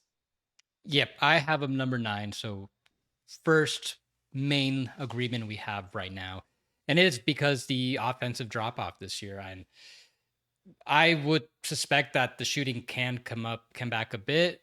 Usage is also down a little bit, so could be maybe a little bit of the system. I know there's been some like reports that like maybe he and Mike Brown aren't seeing eye to eye. There seem to be like some reports every now and then that maybe Towns isn't totally happy with the situation. So that's the other aspect. If he's not happy, if he's a little upset about whatever it is in the team, that could also affect his play. But I think you nailed it. Like if the shooting is just slightly off, like he's going from 43% last year to 39% this year, then his value like takes a tremendous hit when considering his defensive liabilities. So he's got another 2 years left on this contract with the player option for the next year. This is probably like, if not a neutral to slightly negative contract, starting to border more towards like mainly negative. And that's going to be an issue for the Knicks if they wanted to pivot from this team. I'm sure if we gave them some truth serum, they would love to turn Karl Anthony Towns and hopefully one other starter into Giannis. And they're going to have their work cut out to pull that off, even with the extra. I don't think there's any chance if they're getting honest, and I don't think that they are. But like, to me, it's very straightforward. You have to trade Bridges and Anunoby at the top of their value. And by the way, Mikal Bridges has not played great lately. He's on my honorable mentions list. I don't know how much trade value he even really has. Yeah. So if he was making closer to, the Alperen Sengun contract, okay, maybe it might be bordering on positive, but he needs to really get that shooting back up to like not that I don't think anyone feels like the contract was even justified last year with how well he played and how much he pushed both the Knicks last year and the Wolves the year before. But yeah, this contract is basically like a total disaster if the shooting's not there. It's interesting too, because all of the on-off data says the Knicks are so much better when Towns is on the floor. And I broadly agree with that. But then I watch the games and I'm just like, you're driving me insane. This team makes so much more sense if Mitchell Robinson is the center. Like, I don't quite know how to square what like the difference between what my eyes are telling me and what the data says. But yeah, I look at Towns and I say, I feel similarly to Sabonis. Although, like I said, Sabonis is worse. I don't know how many teams are eager to build around a center that can't protect the rim. Nikola Jokic being the obvious exception. It's just like, you have to be so good on offense to justify being a center and having the defensive problems that Towns does. I think in the past he has been that good on offense. I don't think that he is anymore. Yeah. All right. So now we're starting to, we're going to be skipping ahead a good amount because we're starting to have the overlap. So my number 9 was Cat, who we just discussed. Your number 9 is Jeremy Grant, who we discussed earlier. So then my number 8 is Paul George. That might be a lot lower than a lot of people are expecting. But this is like the last of these contracts where the short length is going to be pushing some of these players down a little bit. So he's only got 2 years left on this contract. From the start, I thought this was going to be a negative contract. Like, I never at any point thought that he's going to provide 35% of the cap value. At his best, maybe he's like at half that, maybe like a 17% value, like at his best, like which it wasn't very often. A lot of injuries, a lot of unavailability with the suspension too. This is going to be one of those contracts that it's going to cost a 6 or something to move off of. And we'll see what happens this offseason. I have to imagine there is some pressure for them to do something. And especially if with their trajectory, they could miss the playoffs outright. And that would probably start it with attaching like a pick or two with Paul George to get something a little better. You know what the irony here is? I think if they hadn't traded Jared McCain, and even though I think the Jared McCain trade in the moment made sense, they wouldn't be feeling that same pressure. This would still be a feel-good season. I think the fans are just so mad about what's happening with Jared McCain that there is going to be a lot more pressure to do something this offseason. But that being said, like, they have those Clipper picks, they have assets. If they want to use the Paul George contract to do something, I think they probably could. I had him at number 4. I thought the really interesting debate, I'll get to the guy I have at number 3, was between those two guys. I think there's a pretty clear top 4 to me. Paul George at this stage is still an effective role player, and an effective wing role player is still valuable and portable enough that it's an overpay, but it's not the worst overpay to have on your team when I think Paul George, if you promised me good health, like if you said he's going to play 65 games, I'd pay $30 million for the guy that Paul George still is. Very, very good team defender, very good shooter, still creates his own shot. Not as good as a man defender as he used to be, but I think that had been slipping for a while. It's something you'd expect.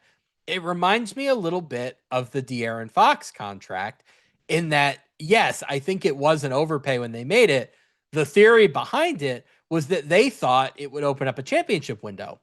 It did for San Antonio with De'Aaron Fox, so that justifies some of the potential down year damage at the end.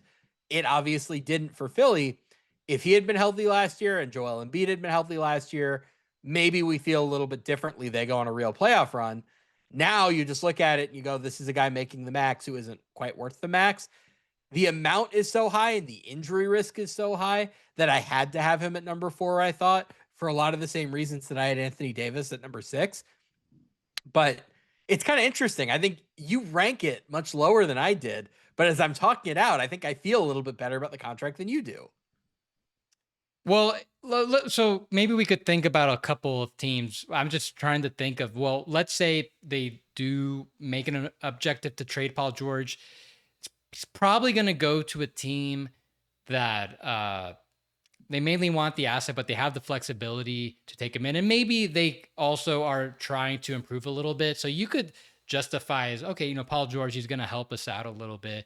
Like, who are those teams in your opinion? The one that comes to mind is, I suppose, the Clippers in case of a Kawhi trade, where I have a the much Clippers, funnier idea. Where the Clippers, yeah, it's funny. Obviously, he was with the Clippers, but if they have to trade Kawhi because of the aspiration scandal, they're still going to be out their draft picks in the near term. So they like bringing in George for the last 2 years to keep them afloat might not be the craziest idea. It'd be okay, that. Let me pitch you something. We have talked about the Lakers not quite having the assets that they're going to need to make the caliber of moves that they want to make. Hypothetically, say you're the Lakers, you have all of this cap space, you offer Jared Vanderbilt for Paul George, and you would be getting back one Sixers first round pick. Now you get Paul George for a year. He does theoretically fit what you need as a defensive wing. And you kind of say, we're going to have another year where Luka and Austin carry us to 50-ish wins. We're going to roll over a year on Paul George's contract. Then in the 2027 offseason, Paul George is expiring, and we'll have this extra pick from Philly. We'll have our own picks in 31 and 33. Now we go and we try to go shopping for whatever our next big move is. Is that so crazy? I think the Lakers should look into that seriously. If they got no other options, if you can get one of those picks, that's great. I'd rather do that than re-sign LeBron, certainly. Mm-hmm. Yeah, I doubt the Clippers are. I doubt the Lakers are thinking that way. But you and I are on the same page. They should. I had to consider it.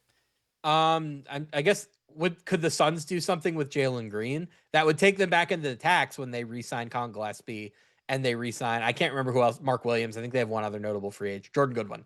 There are teams out there that I think it'd be an overpay for anybody.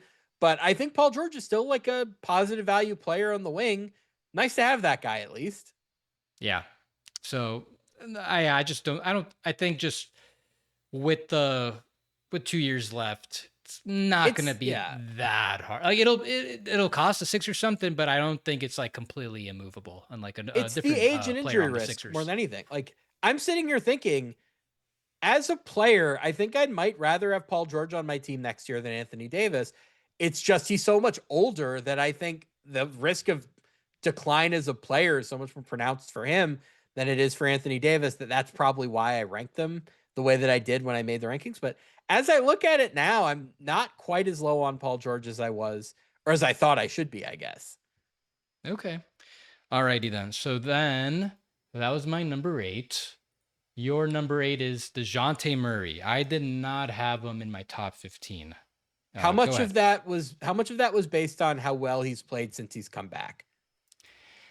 None actually. I think with Murray, like now with the way players are recovering from Achilles injuries, it's I'm not really like that. It's hard for me to. It's crazy. Like that used to be a career threatening. Like at least in the short term, like whatever peak you have is probably gone. And now with the way the recoveries are going, like it seems like that as long as you time it right, like you should be fine. Now, yeah, Murray did come back. He is playing really strong. It's possible he could just he could start to drop off a little bit. Like it could happen like immediately with that injury. Um, I think it was just I just think one, it's a little too early. I do want to see how he plays. I know he was abysmal last year, so that's probably another thing that went into your ranking. Mm-hmm. Um, I always just kind of felt like a little confident that whatever happened last year, that wasn't like he was like horrible last year. Yeah, I he was the one worst player. I think he was the worst starting player in the NBA last year, or one of them. Yeah, I did not think that was who he was. Clearly, there was some issues with the organization. We heard what we heard the things he said about like how they run things, or that clip from last year. Um, but when he is like the player he was in the last year in Atlanta, like if that's who he is going forward, and I don't expect him to play at that level, but if he's like at least somewhere close to that, then I think you can the contract's not so bad. He's probably still a little bit overpaid. It's just too much uncertainty right now. And so I'm not gonna look at these past, I don't know, 5, 6 games and make a judgment call on that. I will want to see a little bit more. I think like between like how bad last year was and then this injury and now him coming back, it's really hard to evaluate him. Yeah, when I was doing my rankings, he had played a couple of times and was playing kind of well, but most of what I was basing it off of was that he was just truly terrible last year. And then he tore his Achilles on top of that. So my thought was like, there's all of this injury risk. The last time I saw him in a sustained sample, he was terrible. He has not defended in like 5 years. Like that one all defensive team did so much work for his reputation. He's never really shot threes. He's always been kind of a mid range guy. He still turns the ball over way too much. I still think it's a bad contract, but given the way he's played since he's come back, I'm a little bit higher on it. Where like now I might say, okay, it's an honorable mention bad contract, but maybe not in the top 15. Yeah, it has like don't get me wrong. There's a lot of downside potential for it to be a top 10ish bad contract. I just think we gotta wait a little bit more. There's just so many variables with him right now. Yeah. All right. So that is my number. Where are we on the list? 8. So that was number 8. My number 7 is De'Aaron Fox, who we discussed. And then your number 7 is Patrick Williams, who I have number 3. I mean, I get it. I just went with the bigger contracts in some of those slots. Like this is the smallest contract left on my list. 3 years, $54 million left. This is what happens when you over-index on draft position. And by the way, Chicago drafted Patrick Williams number 4. That was a big surprise at the time. We were thinking of Patrick Williams as like a late lottery pick. Chicago takes him at number 4, clearly gets that evaluation wrong, and then gets it wrong again when he's a restricted free agent, giving him 5 years, $90 million. He has never been a starting caliber wing, but they believed so much that not only did they draft him number 4, they paid him to be that player when they had 4 years of evidence that he was not going to be that guy. He has all of the physical tools. It has just never come together. This is the biggest disparity, one of the bigger disparities I have, where Patrick Williams, he's making $18 million a year for completely unjustified reasons. Like it does seem like he got that extension as like a face saving move from the front office, like for how high they drafted him. He's a minimum guy. Is he anything better than that? I mean, I guess, the shots come around enough that like, if you got him for the tax mid-level, maybe that'd be fine. It's such a shame too, because like he should be so much better than he is, but he isn't. And I mean, is it? I can't say it's an ecosystem thing. I think Billy Donovan's a pretty good coach, but the Bulls, they have one of the poorer rosters in the league, like definitely like very below average. He's got a lot of opportunity. He's always had a lot of opportunity, and even now with the low pressure, he's still not really delivering. So I'm not sure how going to another team like he could how he's like even taxpayer level value elsewhere. this is paying a player for who you want him to be and not who he actually is. Yeah. Very DeAndre Ayton. So yeah, I have to put him higher because he's just giving absolutely nothing in my book for how much he's being paid. I just think the contract is low enough that I was comfortable with where he was. So, yeah, we're getting closer to the end, but that was your number 7. So then my number 6 is Jamal Murray. Do you have him in your top 15? No, I think he's played well enough this season that I'd have him out of it. But if you would have asked me a year ago, he would have been in my top 15. So yeah, go ahead. Yeah, no, I get where you're coming from, especially like think about how bad that contract looked when he signed it, because then the Olympics did he sign right before the Olympics? I believe it was like, I think it was reported before the Olympics, and then there was like some pushback whether it was actually agreed to. And then the actual agreement again was like announced a little later. Do you remember that? It was like I don't remember. Twice. Yeah, I can't, but I know what you're talking about. The broad point I'm making though is he was terrible in the Olympics, and that made us very fearful of that contract. And of course, he went through the dance he goes through every year where he has some injuries and he's not great at the beginning of the season, but he starts to round into form towards the end. I think this year has been strong enough that I don't need to put him on that list. I think the shot to me suggests that like he will hopefully age well enough to be okay moving forward in a way that I'm a little less confident with somebody like De'Aaron Fox. There is the argument that, he gets a lot of value playing with Jokic. Their 2-man game is just so devastating. But it might be a little bit like Mike Conley, where Mike Conley was so good with Marc Gasol for so long, and then he goes and he plays with Rudy Gobert, and the first year is a disaster because he has to totally change the way he plays pick and roll. But then the next year they have the best record in the NBA because he figures it out. I think there might be a little bit of a situation like that if Jamal Murray was ever with a normal center, where like it would probably be tough for a year and then he'd figure it out. So with Jamal Murray, we got to talk about the playoff upscale.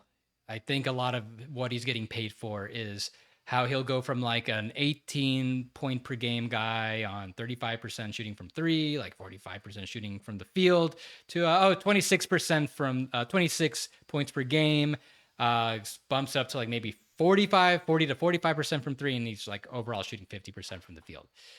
This is one of the more like anomalous types of players where he's a better player in the playoffs. That hasn't quite been the case the past 2 years, but just as far as what they're paying for, this is like a big thing that went into this contract, that he really helped the Nuggets win a championship 3 years ago. They couldn't have done it without him, period. He proved he could be a legitimate great number 2 on a great team. Of course, regular season, I think, matters. And usually he's not producing to like a max level type of guy in the regular season, doesn't score enough, not really available enough. He's been missing a lot of games over the years. So now here we have him this year making his first All-Star game, averaging 25 points per game, 43% from 3, just his best shooting efficiency overall, his playmaking went up a level. So like this, if this is who he's going to be every year, then the contract's fine. I have to see more of this, or else my inkling is this is probably a bit of an outlier. Now, maybe David Adelman has gotten something a little different out of Jamal Murray. Maybe there's a little more synergy with him than with, God, I'm already forgetting his name. Michael Malone. So ultimately, as long as he delivers in the playoffs, which again, he's dropped off a bit, he's gonna have to boost up his numbers in the playoffs. I think people, and especially the Nuggets, will be fine if he's going to be like more so like the 20-point per game guy on like pretty solid efficiency. Uh, but if I do want to see more of this regular season Murray, not only the performance but also the availability. I like how many games has he even missed this year? I don't think it's like one, Barely any. 2, 3, 4 games. Like that's amazing. If he can do this every year, that contract will be justified. But historically, it's like very unlikely for a player this stage in his career to just like become this much better and consistent. Yeah, I mean, I think the reason I'm feel a little bit better about the injuries is that it's always like little nicks, little bangs and bruises in the regular season. He never misses playoff games, right? Aside from the torn ACL. So I generally feel good about him when it counts most. He lowers your regular season floor compared to some of these guys that play a little bit more, but I'm ultimately just fine with it. Alrighty. So that was my number 6. Your number 6 is AD. My number 5 is Jakob Poeltl. He is my number 2. I feel like we already discussed him at good length in this contract. This Well, we when we're talked talking about about IQ. Yeah, this contract makes no sense whatsoever. He had 2 years left on his contract and they extended him to the end of the decade. Like that made no sense. He hasn't been a good defender since he was in San Antonio, or at least Yeah. he hasn't lived up to his defensive reputation since he was in San Antonio. He's had the back injuries this year, which just make it look worse.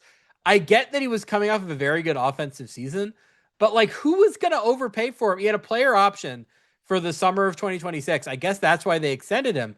But like, what was going to happen? What was the worst case scenario? Like, who was going to overpay him as a free agent this offseason? Nobody. I think this is one of those things where sometimes the worst case scenario, which is him leaving, isn't so bad.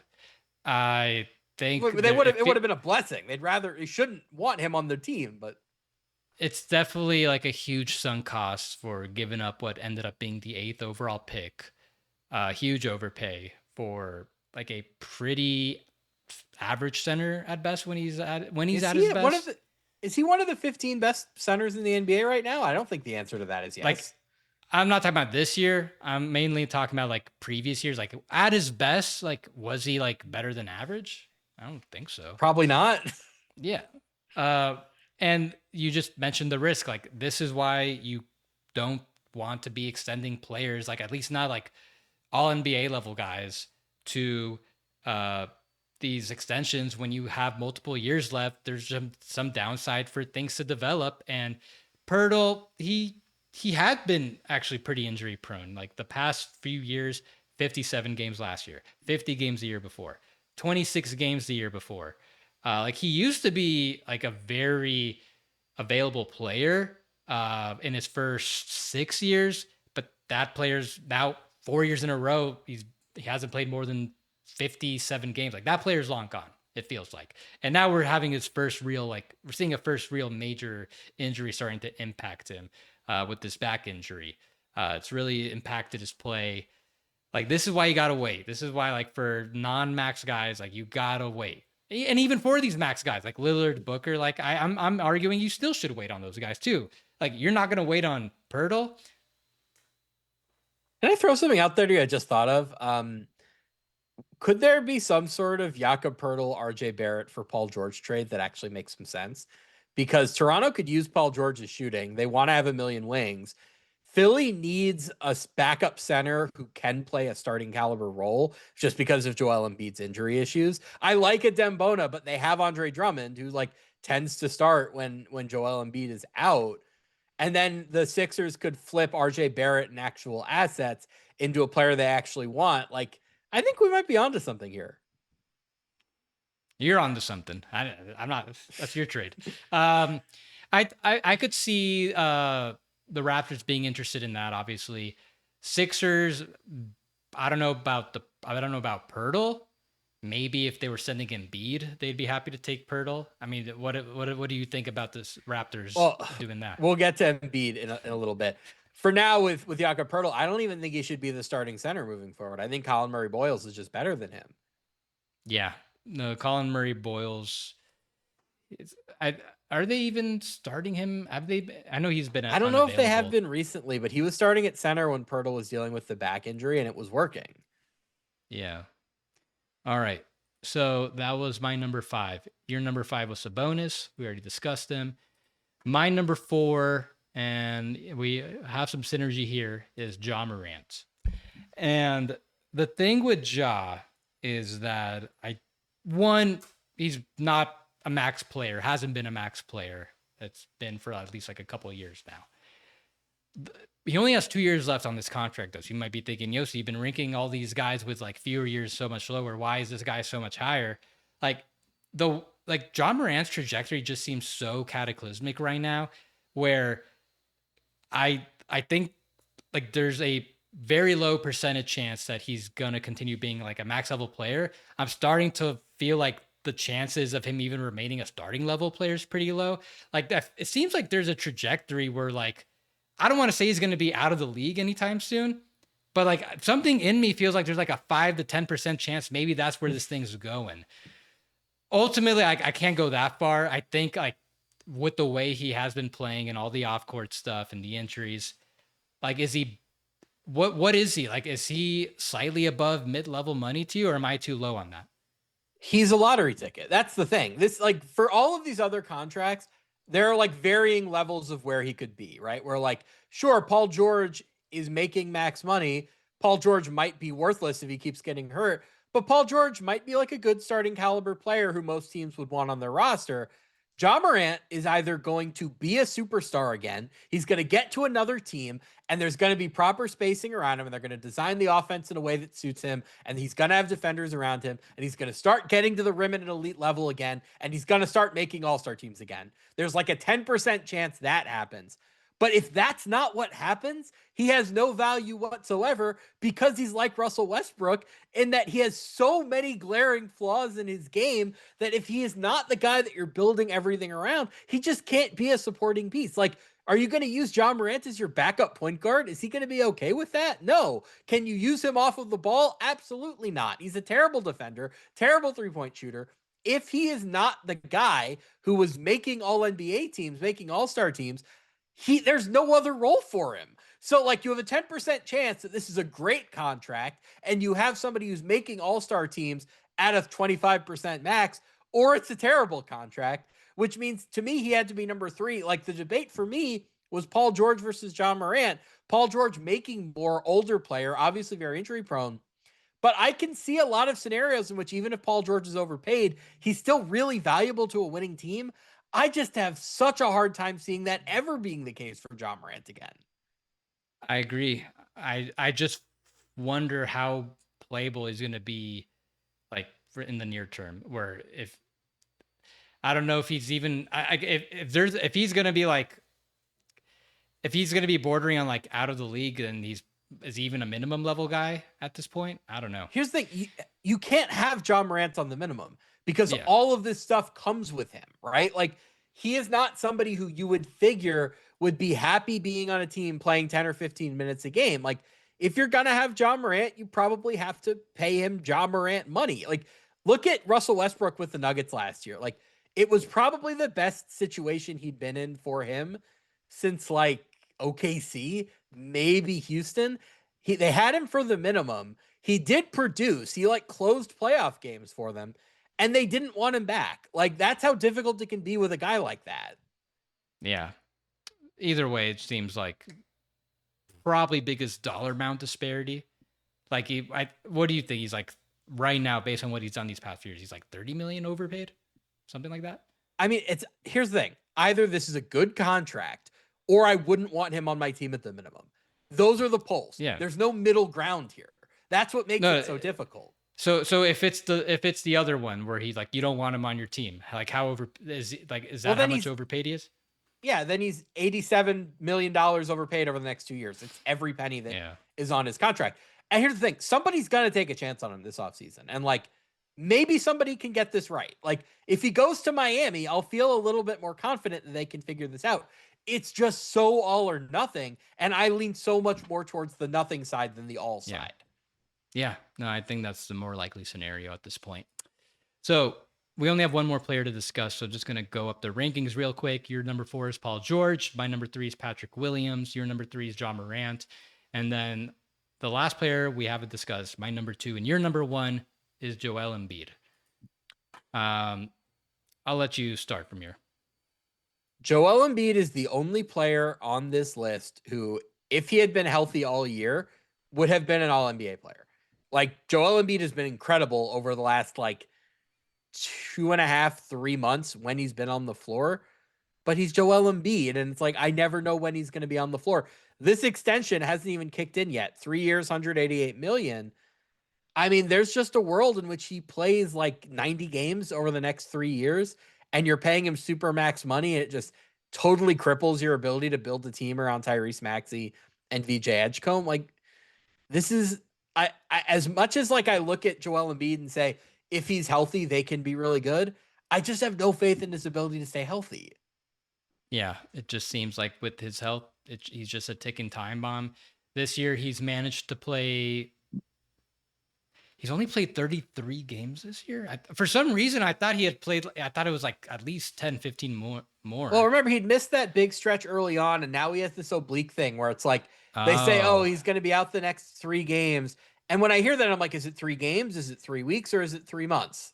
And he missed a big chunk in the beginning.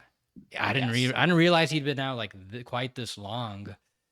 Because usually with these updates nowadays, it's like, okay, he's out these couple of games at a time. Like it hit me with Steph Curry, where they're like, okay, he's out for the next 10 days or 10 games. So I'm just not really keeping full track of it. But then they keep adding up. I didn't realize he had been gone for a month now? Something like that. Yeah.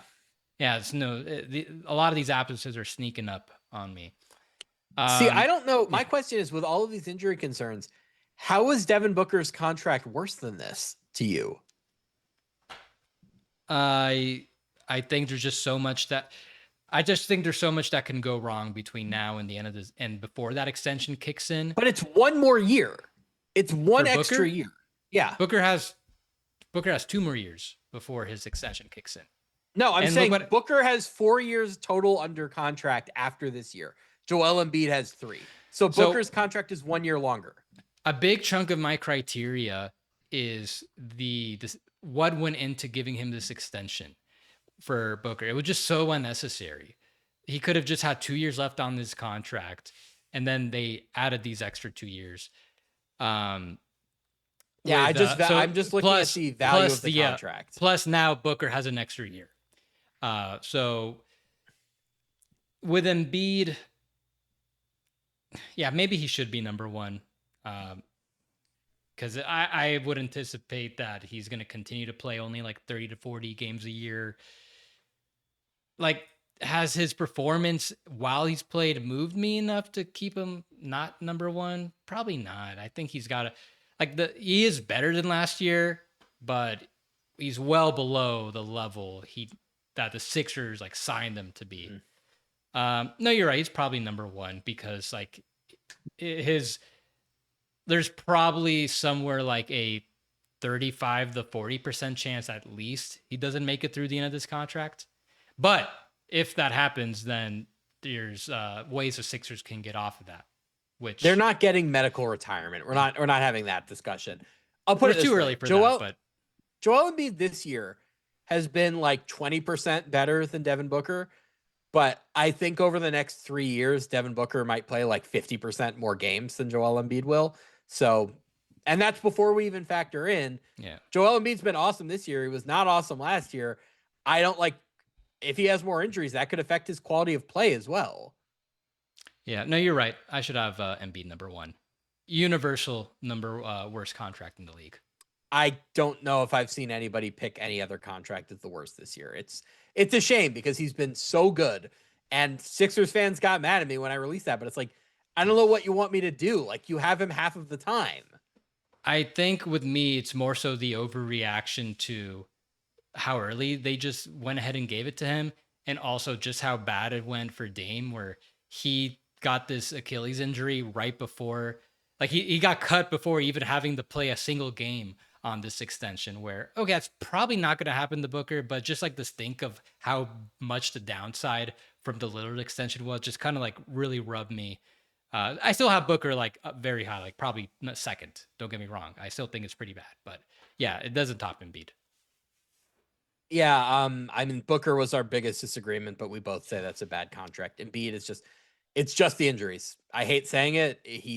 I want him to succeed and like let's say hypothetically he comes back from this oblique, Philly's in the play in, but they like make a real run where like they make it through the play in, and then like they have a really competitive first round series against one of these top four teams, maybe even upset them. Like, what would it take for you to move Embiid out of the number one spot?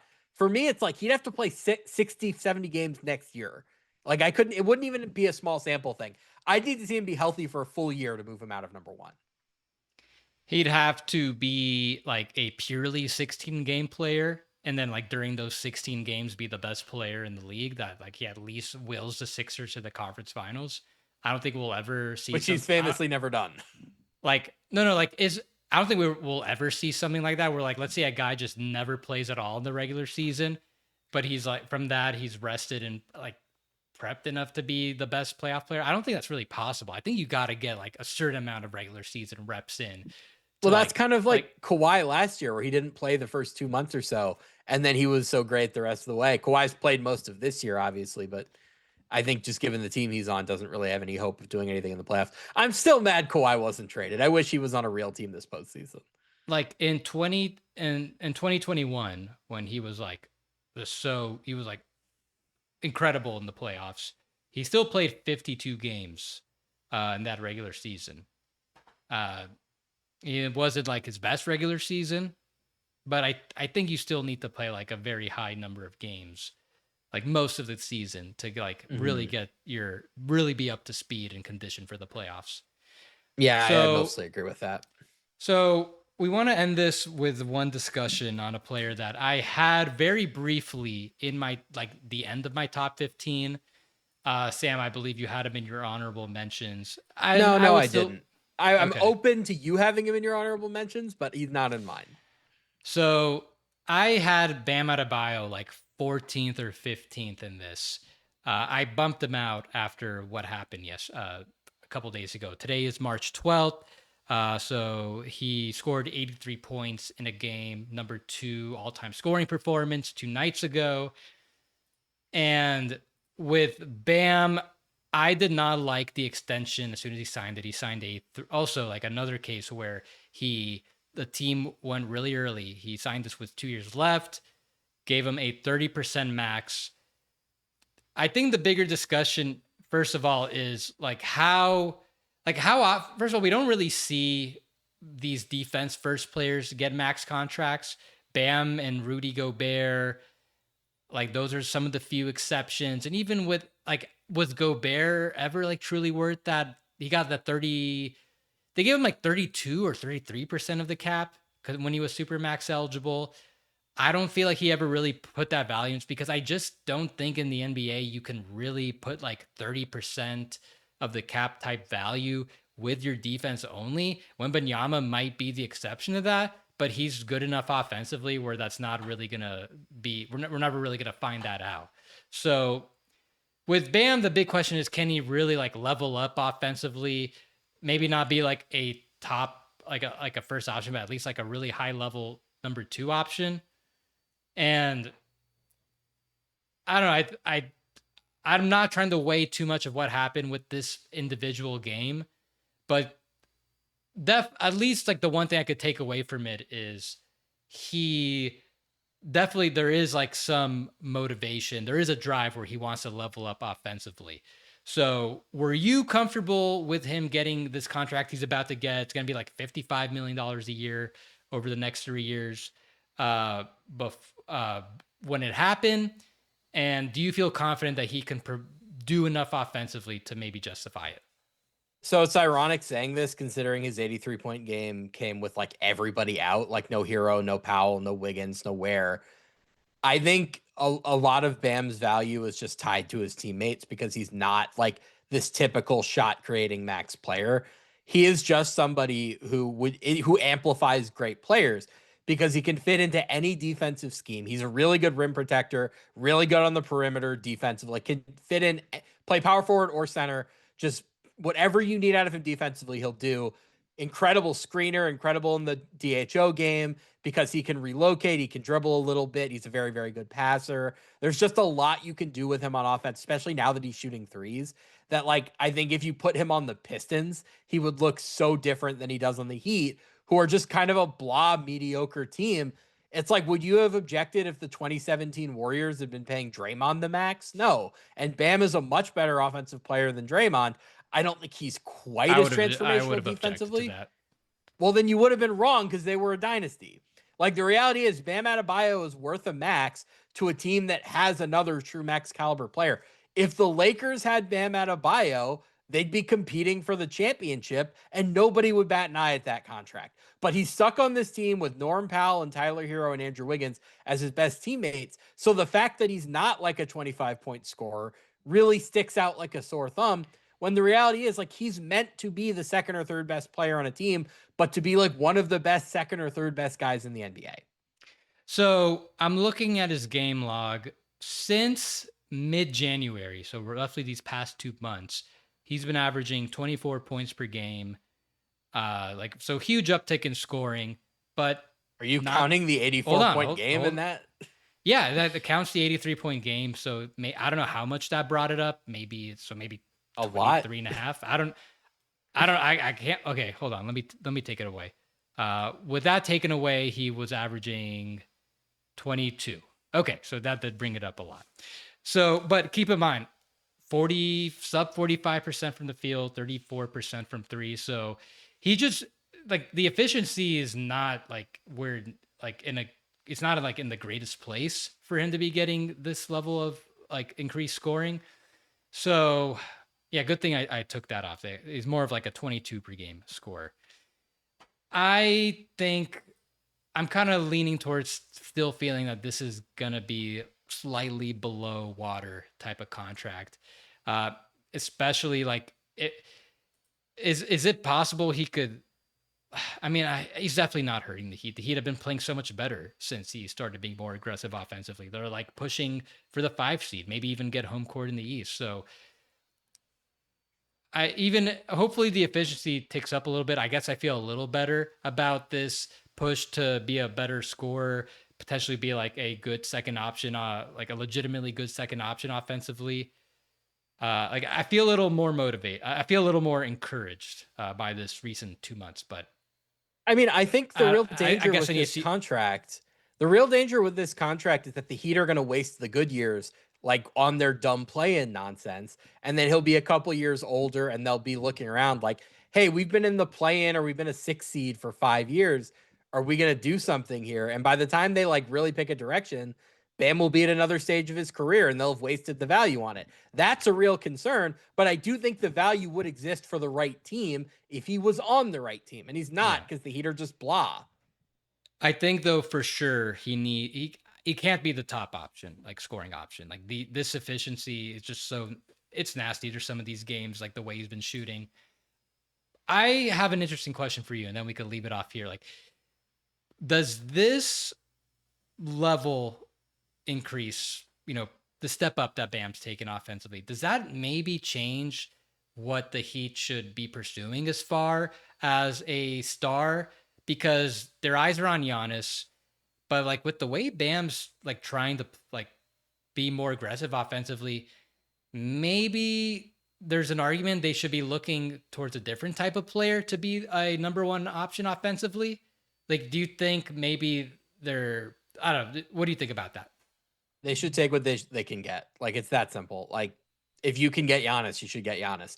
Would he and Bam necessarily be the cleanest fit? No.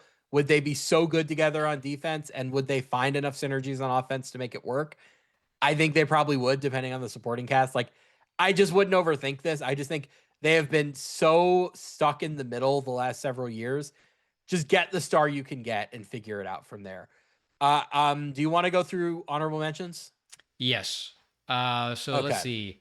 My main ones are, I think I have I have a good amount. I didn't have that many last time. But we talked about most of them. So Christian Brown fell just right outside for me. Same with Miles Turner, just right outside. Then a little bit lower. Oh, wait a minute. Am I looking at the right list? Okay. Yeah, I am. I had so Zach LaVine, he's the one guy, one of the few guys I have who have just 1 year left on their contract. $49 million. Like that is just so much money. I don't know how the Kings are going to be able to move it. I think that one's probably going to be heading towards a buyout. So just like probably biggest like 1 year overpay.